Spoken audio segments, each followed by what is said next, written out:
Immigration front and center again in Washington today as the judicial branch steps into the showdown over Dreamers, a federal judge temporarily blocking President Trump's efforts to end the DACA program, which protects hundreds of thousands who enter the U.S. illegally as children.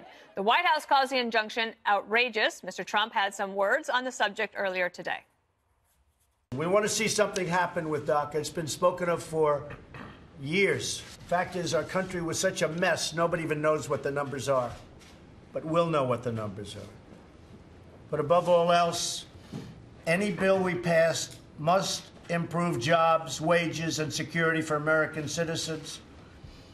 The people who elected us, all of us, the people that elected us, we have to take care of them.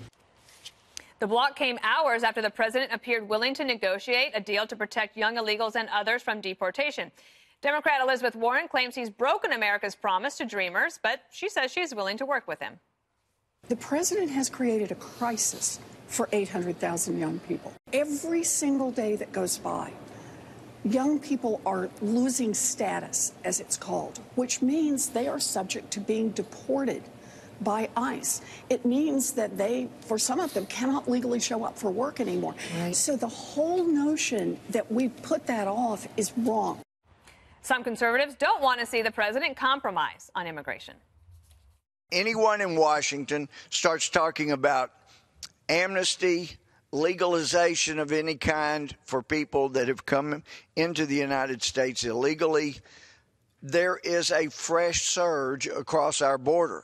That's no art of the deal. That's complete surrender. When Kevin McCarthy is the hardliner on immigration in the room, I think we can call this the lowest day in the Trump presidency. Kimberly, one thing that's curious about this judge's decision in the Ninth Circuit is that when President Obama made the deal with the Dreamers, it was by executive order. And today, what you see is that the White House is having to grapple with the courts never said that Obama's order could not stand, but they're saying that President Trump's cannot stand, but it is also by executive order. So what do you think of that? I think there's a disparity that's been and a bit of hypocrisy. I was just trying to lead the witness. Yes, absolutely. Way to lead the witness, always. I rest my case. Exactly. We'll be All right right, back. so the thing here is that you see that there's always this double standard as it relates to President Trump, but no surprise, too, with, like, the Ninth Circuit, with the travel ban, but everything gets sent back to them because they act in a bad way, and then they say, okay, we're going to send it back to you to actually review it by the proper standards, et cetera. So there shouldn't be a difference because it's the same mechanism by which he is actually putting this forward, just like President Obama did. But because they object to him doing it, they're going to find fault with it, but where they wouldn't otherwise with President Obama. And I think this is what he finds to be, particularly frustrating. And then as relates to the conservatives and the right, I believe, Greg, was yesterday you were saying that Ann Coulter would be none too pleased by this order. What do you think of all this? After yesterday, I've decided that I'm self-identifying as a dreamer. If Rachel Dolezal can self-identify as black, then I can dream. Seriously, why can't I? Dare to dream, Greg. There's been more read and said about the Dreamers since any group, probably since the Beatles. And I'm sorry to say to John Lennon, Jesus is now more popular than Jesus. That's a Beatles throwback joke for you. But Trump's exposing the sheer partisanship of the Democratic Party. This is all about being out of power because Trump's moving in their direction. This is the most nonpartisan politician you're going to see, and Ann Coulter is the proof. The angrier Ann Coulter gets, the more Liz Warren should be happy because he's moving away. He wants a deal.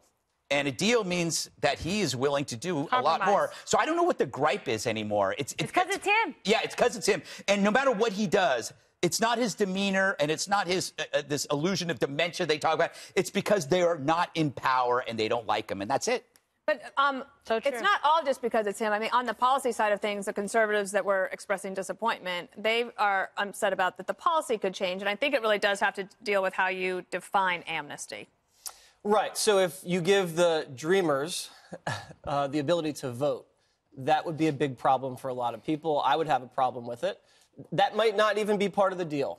But a lot of people say 800,000 Dreamers now voting, probably 700,000 are going to vote for the Democrats. They're not going to like it. But if you look at the big deal as a whole, border hawks are getting a lot done. Not only are they getting funding for the border wall, they're getting more border agents, more immigration judges. They're getting rid of chain migration, which is basically my cousin Vinny. You know, yeah, you know him, your cousin, your uncle, come on in. That's ridiculous. The lottery system, they're getting rid of that.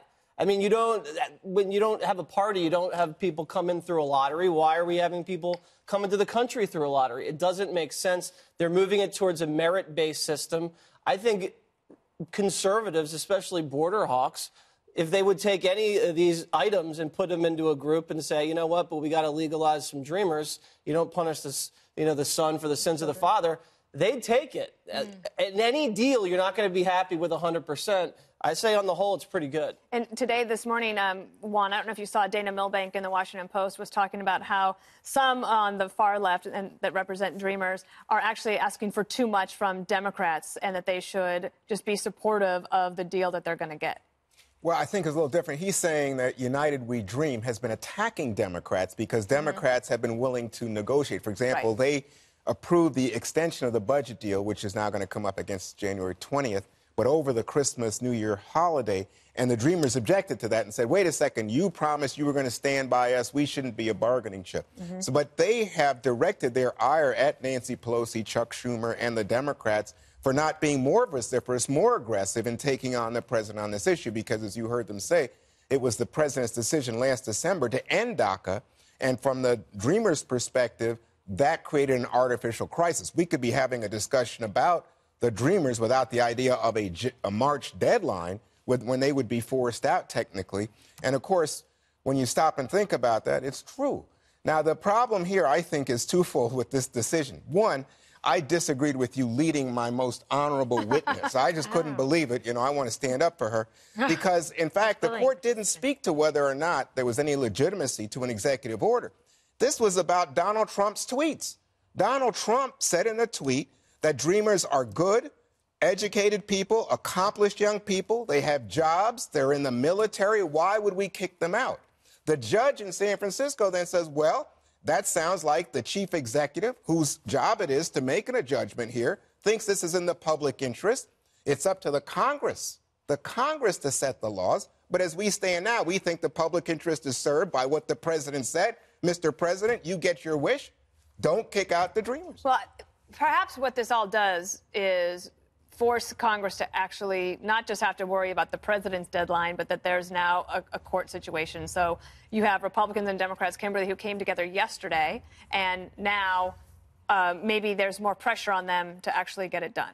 Yeah, and I think that's what we're talking about here, you know, yesterday as well, is just like the negotiating and being able to try to come together. This is something that President Trump excels at, and he wants to put a little bit of pressure, a little bit of, you know, a foot on the pedal, give it a little bit of gas to make sure that Democrats are also going to try to engage. And it's fascinating, isn't it? Because you see, like you said, Dana, the people on the right getting very upset about some of this, saying it's too much of a giveaway. This was not, it's inconsistent with the campaign. So you've got, you know, vocal opponents on this side, like we saw.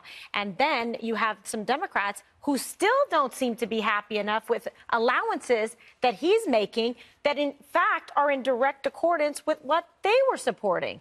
So, but if he's going to get the deal done, and the objective of this is to get a deal done, whether it's immigration or anything else, you know, DACA, Dreamers, whether it's on taxes, whether it's on health care, he wants to get it done. So what can he give and pressure to try to get them over to his level? Who does the president need to persuade, or how could he persuade people to support a compromise? Well, the funny thing about a compromise, the evidence of a compromise is when everybody is unhappy about a deal, right? That means that they didn't get everything. So if nobody gets everything they want, that means somebody gave up something. And so that's what you're seeing. You're seeing Ann Coulter on the hard immigration side, and you have the Democrats, and everybody's ticked off about something. That's what happens in a negotiation, in a deal. However, I don't go for deals for the sake of a deal. I mean, and we talked about that with taxes. He just wanted a tax deal, but we didn't, in its initial stages, we weren't pleased with it because it just felt like he wanted a deal. Yeah. But now it's kind of happening, and we kind of knew this is, you know, Bannon's gone. He's got more room to play. Well, we'll see. I mean, right now there's lots of concern that, in fact, you know, Bannon's acolytes in the White House continue to block the deal. but by insisting on the wall. Because just today we saw that immigration, people crossing the border now, is at a 45-year low. But he continues He's to the wall. He's fine. Okay, fine. But then you don't need all these billions for an actual wall, so let's make a deal. That's based on the promise, and the premise is based on the promise. And the statistics show that just this last month, 1,000 illegal aliens were caught crossing per day. Per day. And those are just the ones that have gotten caught. And I'm sure another 1,000 are slipping by. So the wall, you complained yesterday that it was too expensive. I think it's $30 billion. $30 billion. I looked it up. Yeah. Medicare, each year they spend about $600 billion. What are you comparing the wall to Medicare? $600 billion. $30 billion is a drop in the bucket compared to that. Taking care of people who are American citizens who are in need of medical care is this equivalent of the wall? Stopping illegal aliens and end up hurting people and putting them in the hospitals Look, is also very important. You know what? We report, you decide, audience. You tell. Wow. Yeah, I think the audience is going to go here. Yeah, I don't think so. I think people know that if they need medical care, you want security. Oh, yeah, well, you do. Is security what too I'm saying much to you, for you? What I'm saying to you is the Democrats, and this goes back to what you were proposing earlier. Let's have a reasonable discussion. Democrats want the Dreamers to stay. I think actually President Trump wants the Dreamers to stay. But they're willing to negotiate in terms of added boots on the ground on the border, more security in terms of the drones, the aircrafts, the electronic surveillance. But then Trump comes out and says, no, no, no.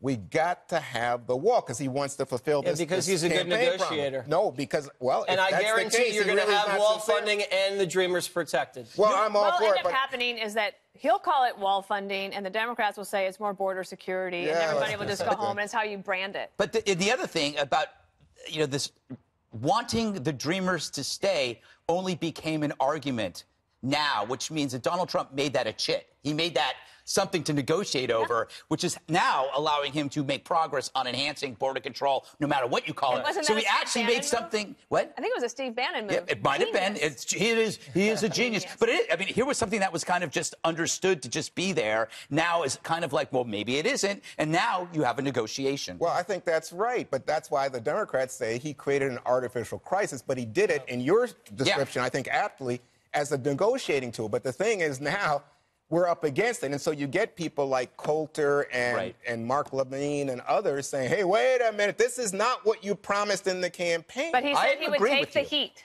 Yeah. He said he likes heat. His whole life's been. Who doesn't love heat, especially in this wintry weather? It's quite cold out. I got to tell you, 30 is the new 70. It really is. All right.